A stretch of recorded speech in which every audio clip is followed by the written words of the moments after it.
इसके बाद हमारा नेक्स्ट क्वेश्चन है formula for number of staircase. तो इसका फार्मूला मैं बता देता हूँ। तो इसका जो मैं एक्सप्लेन कर देता हूँ कि नंबर बार हमारे पास फॉर एग्जांपल हमारे पास ये बीम है,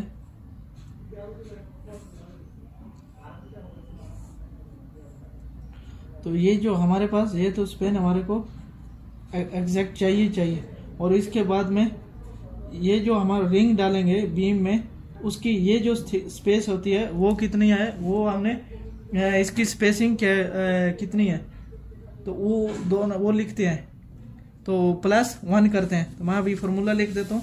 ये वाली स्पेन और ये स्पेसिंग, तो ये जो स्पेसिंग है ये दोनों चीजें लिखते हैं। तो ये फार्मूला जो है हम उससे इस फार्मूला से निकाल सकते हैं। स्पेन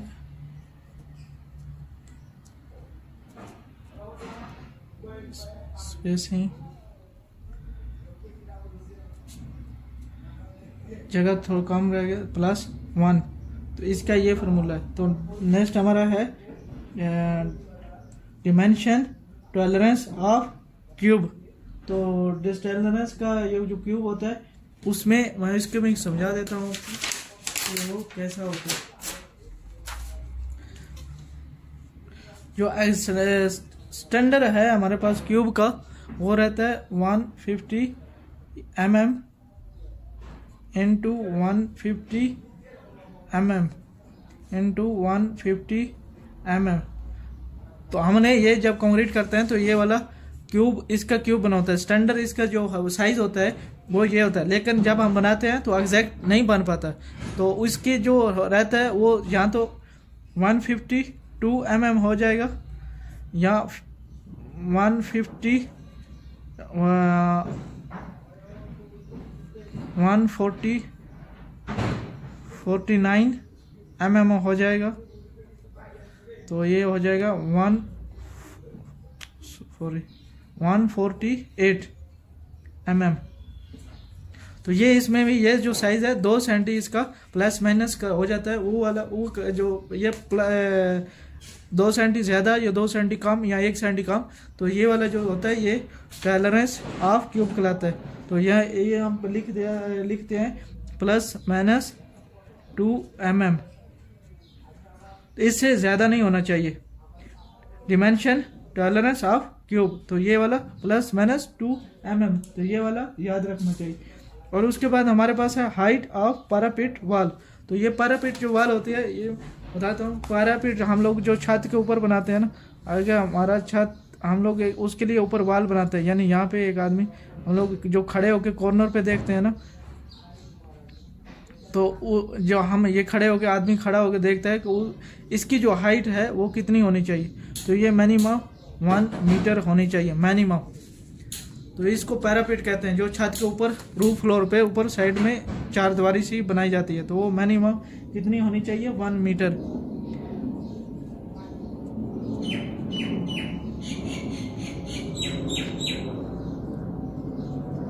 तो मिनिमम 1 मीटर होना चाहिए। तो उम्मीद है आप लोगों को समझ आएगी। अगर मेरा कोई गलती आप लोगों को समझते हैं कि सही नहीं बताया तो मेरे को कमेंट्स कर दीजिए। तो मेरा YouTube चैनल सब्सक्राइब कर दें। इंशाल्लाह नेक्स्ट वीडियो मिलेंगे। दुआ में याद रखिए, अपना बहुत ख्याल रखिए। अल्लाह हाफिज़। अस्सलाम वालेकुम डियर्स, मैं हूं सनाउल्लाह गोंदल। तो आप मेरा देख रहे हैं YouTube चैनल। तो आज मेरा टॉपिक है basic civil engineering knowledge part 2। तो एक पार्ट मेरा पहले भी है, वो भी आप मैं वीडियो इंशाल्लाह लिंक दे दूंगा डिस्क्रिप्शन में, तो आप वो भी दे सकते हैं। तो इंटरव्यू के लिए ये बहुत अहम पॉइंट्स होते हैं, बहुत अहम क्वेश्चन है, तो लाजम आप लोग लिख लीजिए। और अगर मेरे YouTube चैनल में आप नए हैं तो मेरा YouTube चैनल सब्सक्राइब कर लें, बेल आइकन को लाजम दबा दें ताकि हर आने वाली वीडियो आपको नोटिफिकेशन मिल पाए।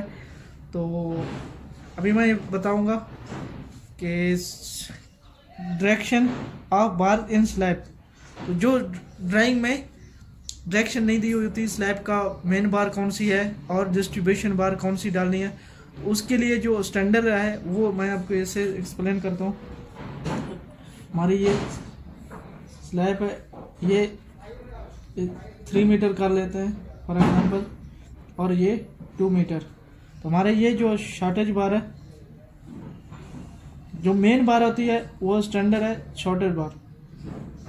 ये हमारी शॉर्टेज स्पेन है, ये 2 मीटर यहाँ से, क्योंकि यहाँ से 2 मीटर है, तो ये 3 मीटर है, तो ये लॉन्गर स्पेन है। तो डिस्ट्रीब्यूशन बार जो होती है वो लॉन्गर बार होती है। तो इसलिए आप यहाँ से फिर मैं यहाँ पे लिखूंगा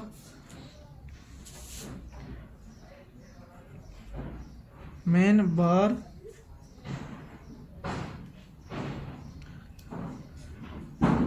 इन SD shortest span and distribution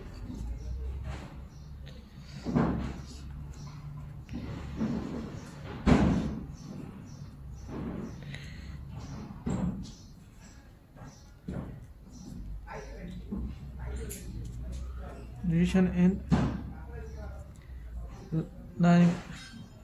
longer span। Next वाला, what is the formula for riser in staircase. तो इसके लिए मैं अभी समझा देता हूँ। फॉर एग्जांपल हमारे पास एक, हमने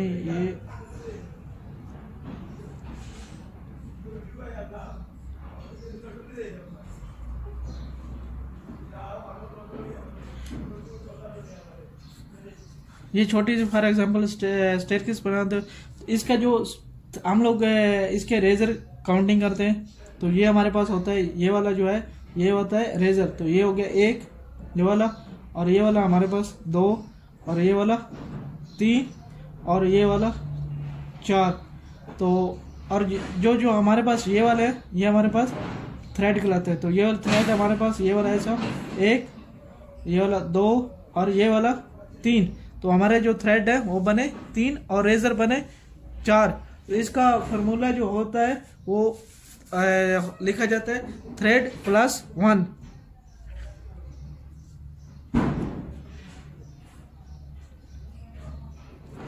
थ्रेड प्लस 1, तो ये फार्मूला आता है स्टेयरकेस का।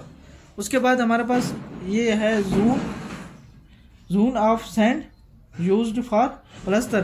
तो ये बहुत इंपॉर्टेंट क्वेश्चन है, पूछा भी जाता है। तो ये हमारे कौन से जोन की सैंड यूज करते हैं, तो जोन 3 की, जोन 3। उसके बाद हमारा नेक्स्ट क्वेश्चन है, what is the function of bending up bar in slab. तो ये बेंडिंग बार वो मैं एक्सप्लेन कर देता हूँ यहाँ पे। तो जैसे हमारा पास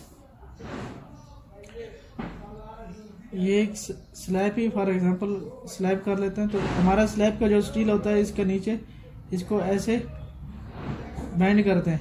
तो जो दूसरा स्लैब है उसको इसको ऐसे बैंड अप करते हैं। तो जो दूसरे स्लैब 2 किस्म, 1 वे और 2 वे।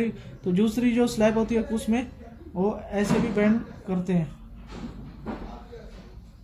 जो ये जो लॉस्ट कंप्रेसिव है वो एग्जिस्ट करने के लिए, तो ये बैंड अप करते हैं। इसका जो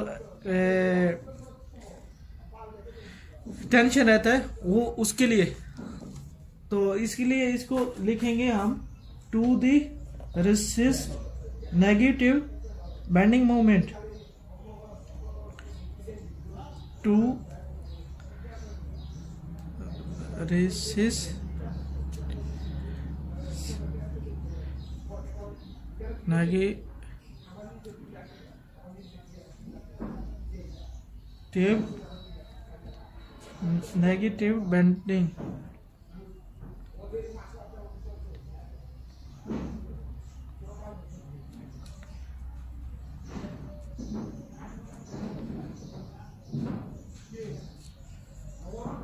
bending moment to the resist negative bending moment. इसके बाद नेक्स्ट हमारा क्वेश्चन है, what is the code used for mix design. ये बहुत इंपॉर्टेंट है इसमें।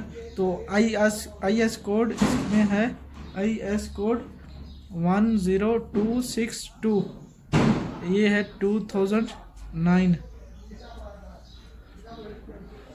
उसके बाद next question, what weight of cube 150। तो इसका जो हम कंक्रीट जब हम करते हैं तो उसके लिए जो क्यूब बनाते हैं उसका जो साइज होता है ये 150 mm का इंटू 150 mm। तो इसका वेट जो एग्जैक्ट है वो स्टैंडर्ड वेट है वह 8.1 kg।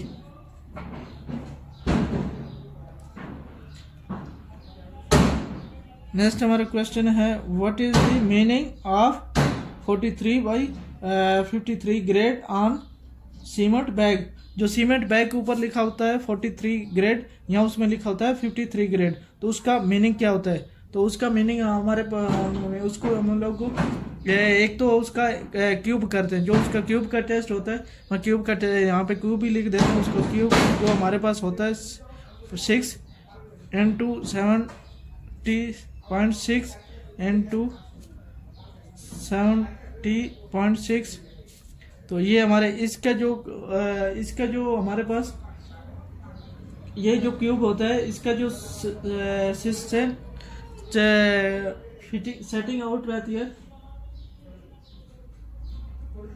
After 28 days।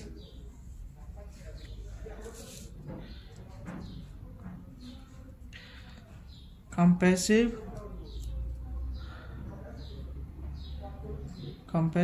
of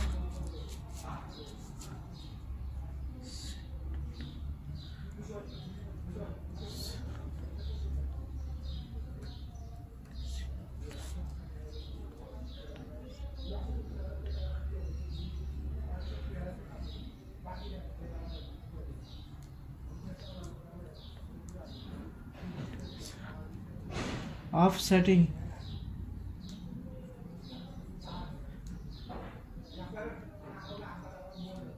तो ये बहुत इम्पोर्टेंट है। जो इसकी ये जो ग्रेड लिखा होता है जो इसकी पैसिव स्ट्रेंथ होती है सीमेंट की वो 28 दिन के बाद 43 या 53 होती है। तो उसमें जो लिखा होगा 53 या 43 तो वो ही उसकी कंप्रेसिव सेटिंग है, तो वो लिखी होती है ग्रेड। इसका मतलब ये होता है। इसका नेक्स्ट क्वेश्चन हमारा, फार्मूला फॉर नंबर ऑफ